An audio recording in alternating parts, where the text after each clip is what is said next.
We're going to continue a conversation from the other day, man. Dee-1 calling out rappers like Jim Jones, Meek Mill, Rick Ross.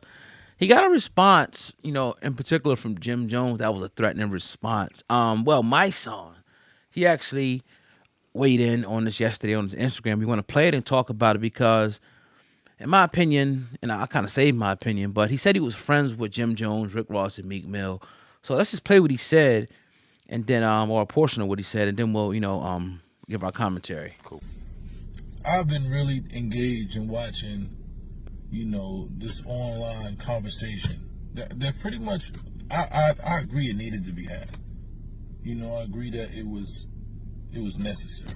But there's been this online conversation, based on an interview that my brother, someone that I love and respect, Dee-1, started. And he started naming rappers and saying that he wanted to see the content of their music evolve from drugs and talking about murder, or as he said, glorifying murder, to something else. And he named 3 particular artists. He named Jim, who's also one of my friends, Meek, who is also a good friend of mine, and Ross, who is somebody that I have a good relationship with.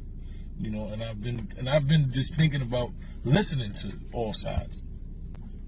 And my perspective is a little different, because boycott black murder and Calico, all those things coincide pretty much with what Dee-1 is talking about. So I'm 100% on time with what he's saying.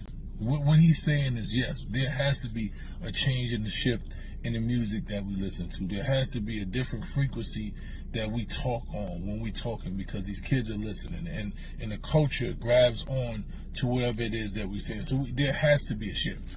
Where I will give a little pushback for D is the way the message is delivered. When we look at social media and we look at media in general, it sensationalizes it, right? And what it does is it takes away the core message that you actually want to deliver, and it makes it into more of a me against you thing, right? So you have to be very careful, especially if that's not what you're doing, because I know Dee-1, that's not what he wants to do. He doesn't want a me versus you, because he constantly says, I love you brothers and I respect you brothers and I think you dope artists, but, right? Everything after but becomes the issue, right? Because what happens is the media and the social media are going to say, oh, he's saying that y'all doing devil's music and y'all doing this work and this and that. And I don't think that's what he's saying. But I think that the delivery of the message has to take into account the platform, right? It has to take into account the culture that we're in. It has to take into account the individuals that you're delivering the message, right? So when you sit there and you think about Rick Ross, you think about Jim Jones, and you think about Meek Mill, these is all the way street individuals, dudes that came pretty much from nothing. They figured it out, especially Jim and Meek. These is dudes that I know that they come from the projects, they come from the trenches, right? And it was mere survival. Like, these dudes was starving, hungry, trying to figure out how we gonna survive. In order to survive, there's a certain energy they had to take on. There's a certain energy of, once you attack back. Always feeling attacked, having to watch your back. Jim coming from a gang culture, understanding how dangerous it is in the streets and watching every individual.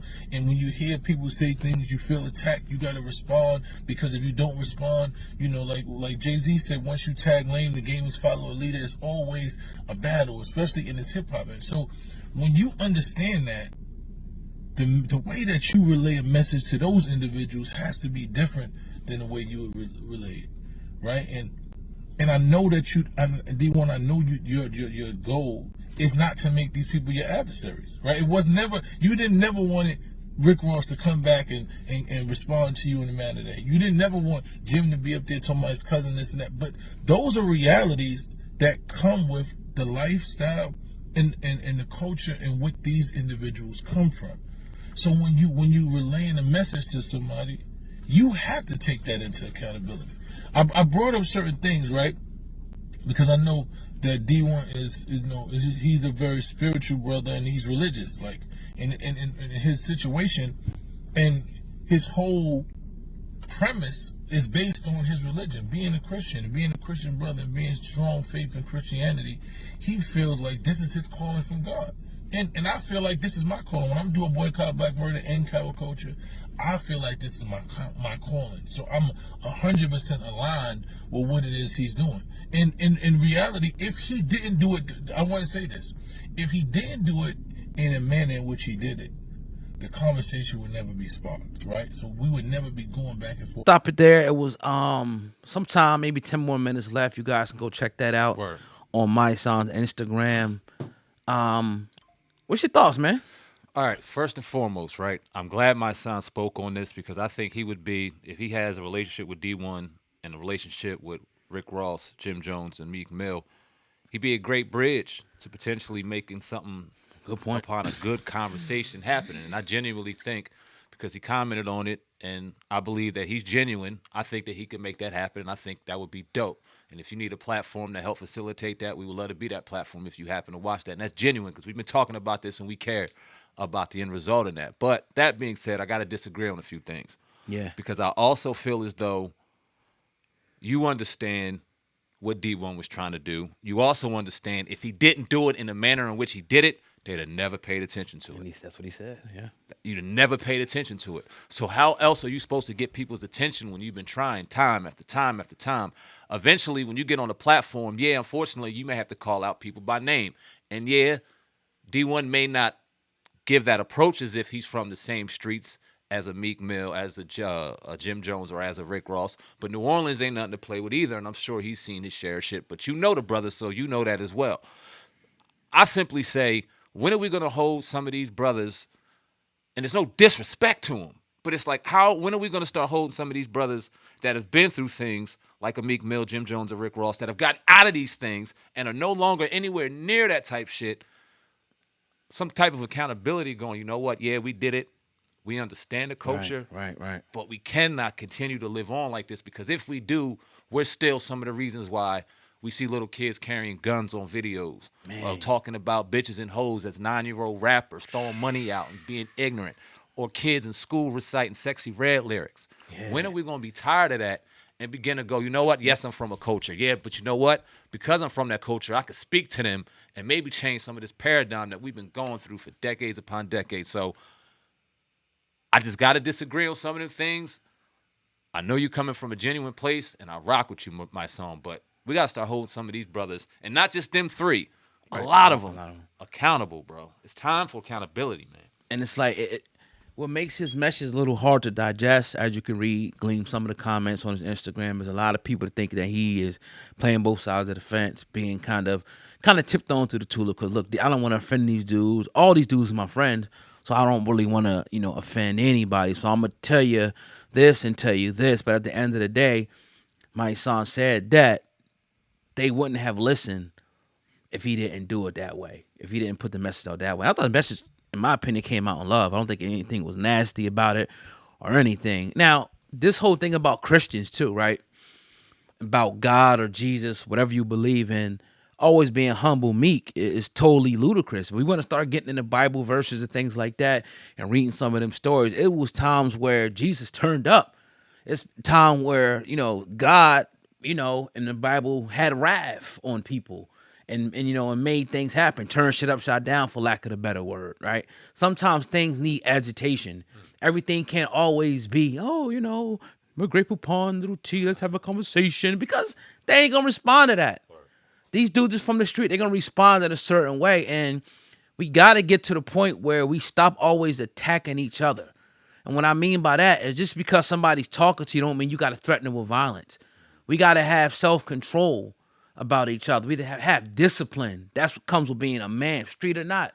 Having that, and that's why a lot of brothers end up in jail, because they lack self-control and discipline. Just because the brother's calling you out on the internet don't mean, my cousins might. Fuck off, that's some corny shit to me, right? Because we see many instances where people have done stuff against us and people that's even involved where nothing happened to them, in my opinion. So, I get where my son is coming from. I'm not totally discounting his message. And I think you said the key thing is being the bridge. The conversation needs to be had. These brothers need to be held accountable. I don't give a damn if they make money off of it. I don't give a damn. It's destructive at the end of the day. Your message is boycott black murder, right? And then you got rappers that you know, that your friends that are glorifying black murder. It's a contradiction there. Something there has to be said. Somebody has to come out and say, look, enough is enough of this bullshit. I get you guys is making money and whatnot, but when are you gonna cross the threshold and move on to something different? JayZ ain't talking about killing people no more. You know, somebody brought up Nas. They said Nas's last 3 albums, he wasn't talking about glorifying killing people and shit like that. So there's an evolution that has to take place as well. I get it. You come from the hood, you're gonna talk about it. I concede to that. But when's the evolution going to take place? Because we are leading these kids to hell, to prison, to death, to drugs, period. Somebody got to say something about it.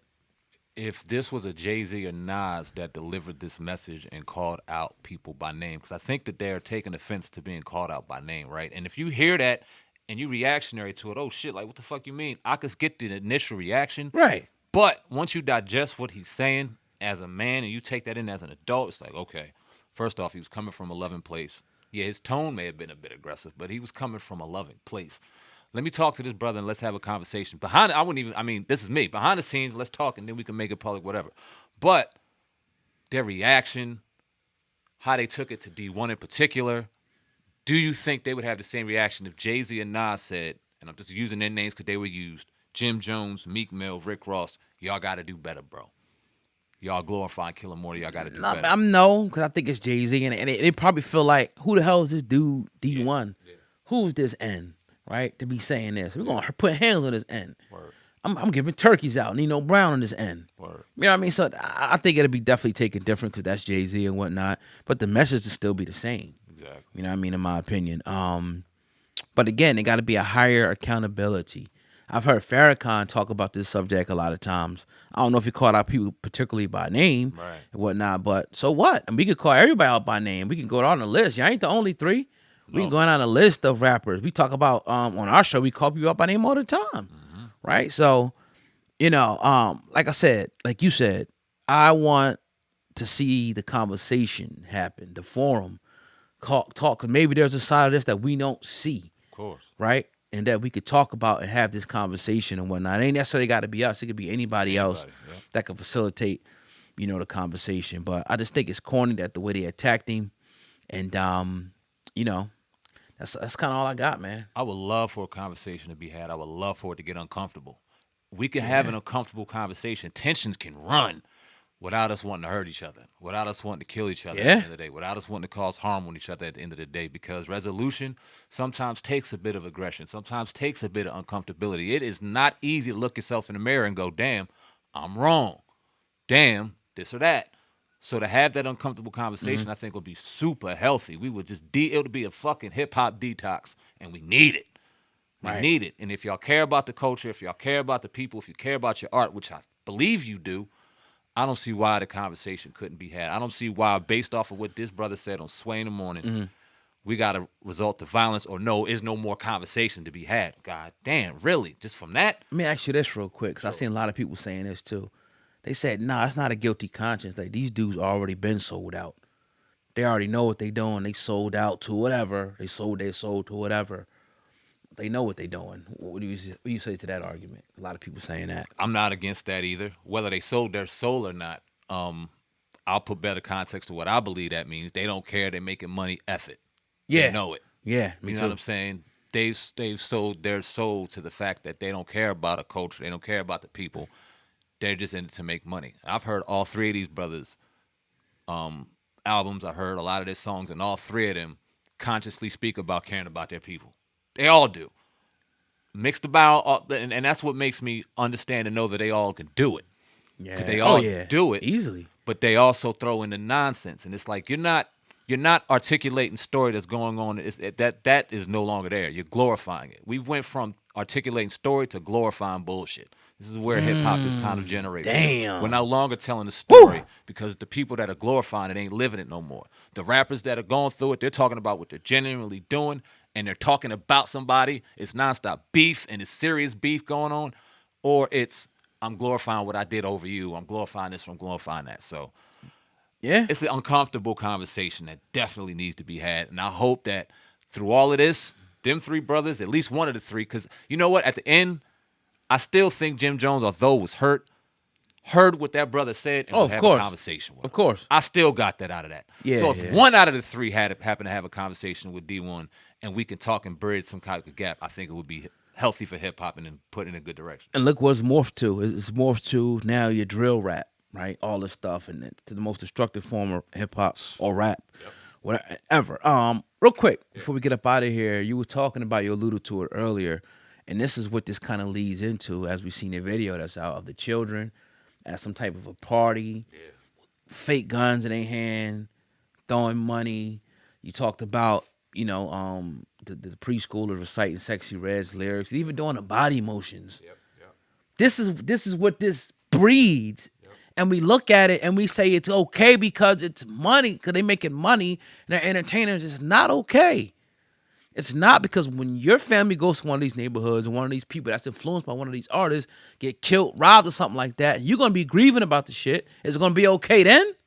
But what do you think, though, man, about, that's the people calling back about that property, about that video and the fact that kids are now reciting Sexy Red's lyrics In school. in school? We're not learning about financial literacy. We're not learning about math or where to put a period or a comma or how to fucking read.